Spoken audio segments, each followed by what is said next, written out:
অসংখ্য যুবকেরা এসেছেন। এই যুবকেরা আসো, তোমাদেরকে স্বপ্ন দেখাবো ইনশাআল্লাহ, যে স্বপ্নে দুনিয়াতেও হবে কামিয়াবি, মৃত্যুর পরেও হবে তোমরা সফল। বাজিছে দামামা বাদরে আমামা, শির উঁচু করি মুসলমান, দাওয়াত এসেছে নয়া জামানার, ভাঙ্গা কেল্লায় ওড়ে নিশান, মুখেতে কালেমা হাতে তলোয়ার, বুকে ইসলামী জোশ দুর্বার, হৃদয়ে লইয়া ইশক আল্লাহর, চল আগে চল বাজে মিশন, ভয় কিরে তোর, গলায় তাবিজ বাঁধা যে রয়েছে পাক কোরআন, লিল্লাহি তাকবীর। যে মুসলমানের বুকে রয়েছে আল কোরআন, তবে বেশিরভাগ মুসলমানের বুকে নেই, ঘরের ভিতরে তাকের উপরে রয়েছে আল কোরআন। কথা ঠিক না ঠিক? কয়জন আমরা মুসলমান ভালো করে কোরআনটা পড়তে পারি? আজকে তাফসীরুল কোরআন মাহফিল, সূরা নিসা থেকে আমি 2-3টি আয়াত তেলাওয়াত করেছি। 1 নম্বর আয়াত 69 নম্বর আয়াত। এই আয়াতের ভিতরে আল্লাহ এবং আল্লাহ রাসূলের অনুসরণ, ইতাআত, আনুগত্য করার নির্দেশ দেওয়া হয়েছে। পরবর্তী আরেকটি আয়াত আমি তেলাওয়াত করেছি, ভয়াবহ মৃত্যুর দুঃসংবাদ দেওয়া হয়েছে। যেখানেই তুমি যাও না কেন, যেখানেই তুমি পালাও না কেন, মৃত্যু তোমাকে ধরবেই ধরবে।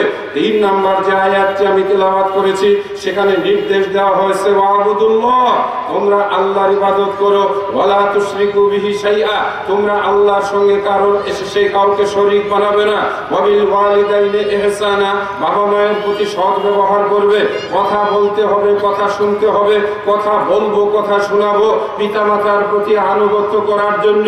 শিরিক কাকে বলা হয়, শিরিক কত ভয়াবহ, আমাদের মা বোনেরা এসেছে, 2-4-5 মিনিট হলেও শিরিকের আলোচনা করতে হবে। মুসলমানদের ঈমান আকীদা ধ্বংস করার জন্য আমাদের বর্তমান সমাজে প্রচলিত হয়েছে বিদআতের মধ্যে ভয়াবহ এক মারাত্মক ক্যান্সার, যেই ক্যান্সারের কারণে আমাদের ইবাদত বন্দেগীগুলো ধ্বংস হয়ে যাচ্ছে, চূর্ণ বিচূর্ণ হয়ে যাচ্ছে। আমাদের মুসলমানেরা মনে করে আমরা আল্লাহর ইবাদত করছি, কিন্তু বাস্তবে তারা ইবাদত করলেও সেই ইবাদতে শিরক এবং বিদআত থাকার কারণে এই ইবাদত কিয়ামতের দিন তাদের আমলনামায় কোনো নেকি হবে না। কত ভয়াবহ সংবাদ!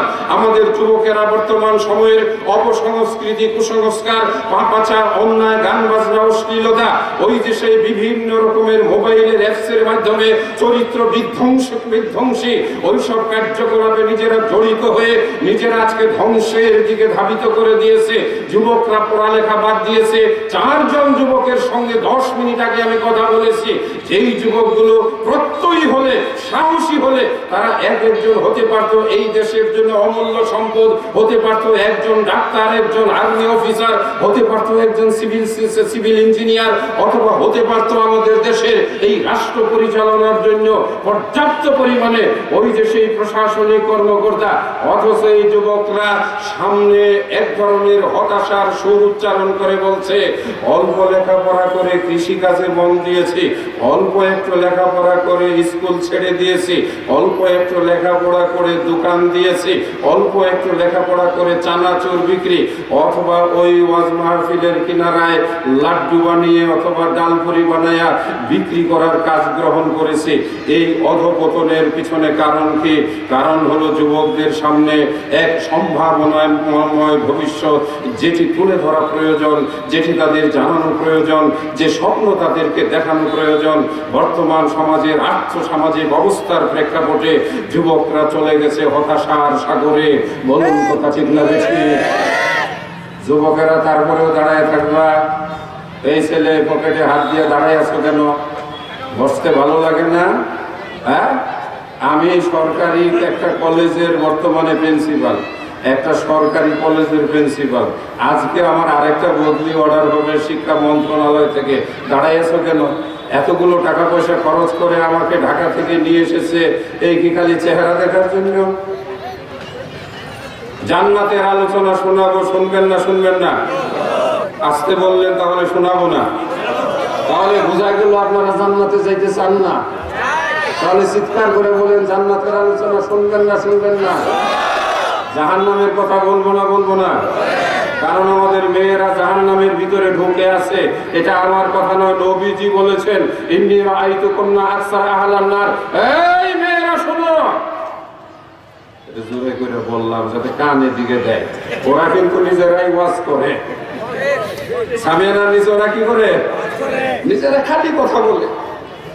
ওয়াজের মাহফিলে আইসা মেয়েরা ওয়াজ শোনা বাদ দিয়ে কি করে, জোরে বলেন কি করে, নিজেরা নিজেরা কথা বলে। এই জন্য ধমক দিয়ে বলছি, এটা আমি ধমক দিই নাই। আমাদের নবীজির ভাষাটা কেমন ছিল, আব্দুল্লাহ কেমন করে তিনি বলেছিলেন, ইয়া মা'শারান নিসা, হে মেয়েরা। কি অনুবাদ ঠিক আছে?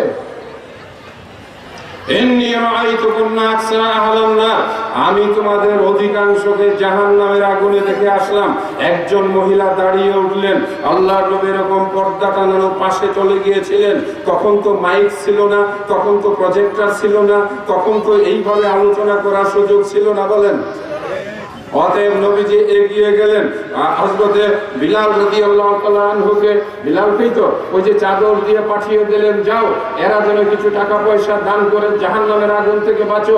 ইত্তাকুন নারা, ইত্তাকুন নারা। হে আল্লাহর বান্দারা শুনো, আমি তোমাদেরকে আজকে এই ময়দানে তিনটা ভয় দেখিয়ে যাব, তিনটা ভয়ের সম্পর্কে সতর্ক করে যাব।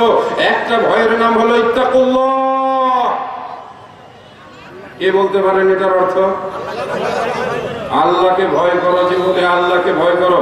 দুই নম্বর ভয় ওয়াত্তাকু ইয়াওমান, ওয়াত্তাকু ইয়াওমান, ওই দিনটাকে ভয় করো, ওই দিনটাকে ভয় করো। লা তাজজি নাফসুন আন নাফসিন শাইআ, যেদিন কেউ কারো উপকারে আসবে না। দিনটার নাম কি? জোরে বলেন কি নাম? বিচারের দিন। কি দিন? বিচারের দিন। কেউ কারো উপকারে আসবে, কেউ কাউকে নেকি দিবে, কেউ কারো পাশে এসে দাঁড়াবে, নাকি পালিয়ে যাবে, নাকি নিজেকে নিজে বাঁচানোর জন্য দৌড় দিবে। ওই দিনটা কি আপনাদের কারো মনে আছে? ওই দিনটার জন্য কি আপনার প্রস্তুতি আছে?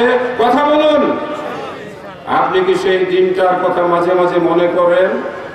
কিসের আশায়, কিসের নেশায় ঘুরছো মানুষ? যুগান্তরের ঘূর্ণিপাকে, দেশ হতে দেশ, দেশান্তরে। কাজী নজরুল ইসলামের কবিতার দুই এক শব্দ পরিবর্তন করে বলছি, কিসের আশায়, কিসের নেশায়। হে যুবকেরা, হে দোকানদারেরা, হে কটকটি খাওয়াইয়ারা, হে বিড়ি খাওয়াইয়ারা, যারা আজকের ওয়াজ মাহফিলে এসে বিড়ি খাচ্ছ, কটকটি খাচ্ছ, অথবা ভাজি বড়া খেয়ে সময় কাটাচ্ছ, কিসের আশায়, কিসের নেশায় ঘুরছো তুমি যুগান্তরের ঘূর্ণিপাকে? তোমাকে কি একদিন ওই বিচারের দিন, ওই কঠিন ভয়াবহ দিবসে, যেদিন তোমার মাথার উপরে সূর্য থাকবে, যেদিন তোমার মগজ গলে গলে পড়বে, যেদিন তুমি তোমার নিজের ঘামের মধ্যে সাঁতার কাটবে, কথা বলো। আর একটা ভয় সামনে রয়ে গেছে, সেটাও বলবো। এই তিন ভয়ের কথাও কয়েক মিনিট শোনাবো, রাজি আছেন তো? আল্লাহর ভয় কি ভিতরে আছে? ভয় রাখার দরকার আছে। আমি আল্লাহকে ভয় করি, তাই তো আজানের সময় আমি বাইরে বসে গল্প করি না। আমি আল্লাহকে ভয় করি, তাই তো আমি রাস্তায় যাওয়া কোনো মেয়ের দিকে তক করে তাকিয়ে থাকি না। আমি আল্লাহকে ভয় করি, তাই তো আমি বিড়ি সিগারেট খাই না। আমি আল্লাহকে ভয় করি, তাই তো আমি মানুষের সঙ্গে মিথ্যা কথা বলি না। আমি আল্লাহকে ভয় করি, তাই তো আমি মাপে ওজন কম দেই না। কারণ আমার আল্লাহ দেখেন, আমার আল্লাহ শুনেন, আমার আল্লাহ পাই পাই করে কিয়ামতের দিন হিসাবের কথা কি কারো মনে আছে? আয়েশা রাদিয়াল্লাহু তাআলা আনহা, আমাদের নবী মুহাম্মদুর রাসূলুল্লাহ সাল্লাল্লাহু আলাইহি ওয়াসাল্লামের স্ত্রী, আমাদের সম্পর্কে যিনি হলেন আম্মা জান, উম্মাহাতুল মুমিনিন, আল্লাহর নবীর কাছে বসে একদিন হাউমাউ করে কাঁদতে লাগলেন। আল্লাহর নবী কান্না দেখে বলেন, মা ইউবকিকা ইয়া হুমায়রা, না তার উপাধি ছিল না? আয়েশা রাদিয়াল্লাহু তাআলা আনহাকে আল্লাহর রাসূল একটা তার ডাক নাম ছিল হুমায়রা। এই হুমায়রা, তুমি কাঁদছো কেন? কে তোমাকে কাঁদাচ্ছে? এই সময় আয়েশা রাদিয়াল্লাহু তাআলা আনহা বলেন, ইয়া রাসূলুল্লাহ, আপনি যে জাহান্নামের ভয়াবহতার আলোচনা করেছেন, যে জাহান্নামের আগুনের কথা আমাদেরকে শুনিয়েছেন, ওই জাহান্নামের আগুনের কথা আমার মনে হয়েছে, তাই তো আমার চোখ দিয়ে দরদর করে পানি পড়তেছে। যদি না আমার ঠিকানা জাহান্নামে হয়ে যায়।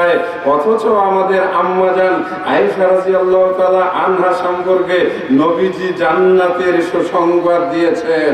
জোরে বলেন সুবহানাল্লাহ। এখানে এমন কেউ আছেন যিনি জান্নাতের সুসংবাদ পেয়েছেন? না। আবার না বুঝে হাত তুলবেন না।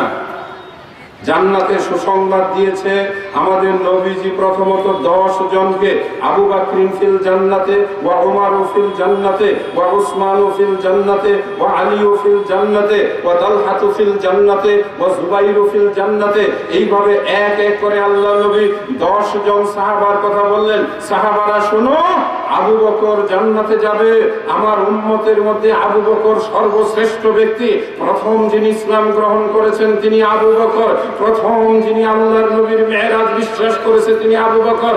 আল্লাহর নবীর সঙ্গে যিনি মেরাজ করেছেন তিনি আবু বকর।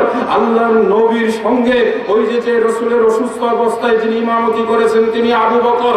আবু বকর রাদিয়াল্লাহু তাআলা আনহুর মর্যাদা স্বয়ং নবী মুহাম্মদুর রাসূলুল্লাহ সাল্লাল্লাহু আলাইহি ওয়াসাল্লাম ইরশাদ করে গেছেন। আবু বকর সম্পর্কে আল্লাহ নবী বলেছেন তুমি জান্নাতবাসী। অথচ সেই আবু বকরও জাহান্নামের ভয়ে কাঁদতেন। আমরা কাঁদি না, আমরা আবু বকরের চেয়ে সাহসী। কথা বলেন। হুযায়ফা রাদিয়াল্লাহু তাআলা আনহু নামে আল্লাহর নবীর একজন সাহাবী ছিলেন।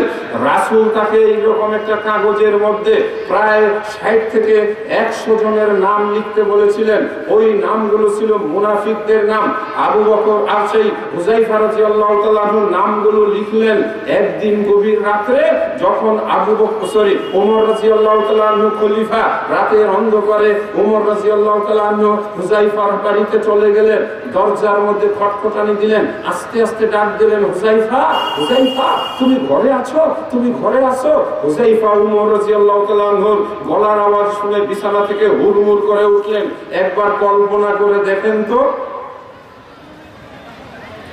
মহামান্য রাষ্ট্রপতি অথবা বাংলাদেশের প্রধানমন্ত্রী, মাননীয় বাংলাদেশের প্রধানমন্ত্রী শেখ হাসিনা যদি কোনো বাড়িতে গিয়ে দরজায় ডাক দিয়া কোনো কাউকে ডাক দিয়া বলে যে এই তুমি ঘরে আসো, তার গলার আওয়াজ শুনে বিছানায় কেউ শুয়ে থাকতে পারবে? লাফ দিয়ে উঠবে না? উমর রাদিয়াল্লাহু তাআলা আনহু কে? অর্ধ দুনিয়া যিনি শাসন করেছেন। কতটুকু শাসন করেছেন?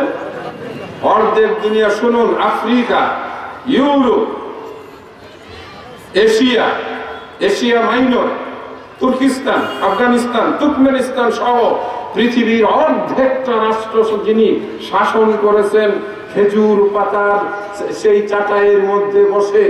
যে ওমর রাদিয়াল্লাহু তাআলা আনহুর ভয়ে বাঘে ছাগলে এক ঘাটে পানি পান করত, যে ওমর রাদিয়াল্লাহু তাআলা আনহুর কাছে বর্তমান ফিলিস্তিন, যেই ফিলিস্তিনের মুসলমানের আজকে এই ইহুদি রাষ্ট্র ইসরায়েলের বন্দুকের গুলির সামনে পাখির মতো জীবন বিসর্জন দিচ্ছে, পৃথিবীর সবচাইতে জঘন্যতম ন্যাক্কারজনক নির্মম এবং নিষ্ঠুর নির্যাতনের বর্তমান সময়ের সকল মানবতাকে চূর্ণ বিচূর্ণ করে দলিত বঞ্চিত করে ওই মরুময় প্রান্তরের বালুগুলোকে রক্তাক্ত করে যেই শিশু আর নারীদের রক্তে ভেজানো হচ্ছে, ওই মুসলমানদের ওই পবিত্র বাইতুল মাকদাস সম্বলিত স্থান যেটির নাম হলো ফিলিস্তিন, যেদিন আবু ওমর রাদিয়াল্লাহু তাআলা আনহু ফিলিস্তিনে প্রবেশ করেছিলেন, ফিলিস্তিনের খ্রিস্টান শাসক ওমর রাদিয়াল্লাহু তাআলা আনহুর হাতে ফিলিস্তিনের শাসনের চাবি দিয়ে বলেছিলেন, ওমরের মতো শাসক যদি ফিলিস্তিন শাসন করে, আমার আর সেই এলাকা শাসন করার কোনো প্রয়োজন পড়ে না। সেই ওমর রাতের বেলায় কার ঘরের দরজায় গেছেন? হুযায়ফা রাদিয়াল্লাহু তাআলা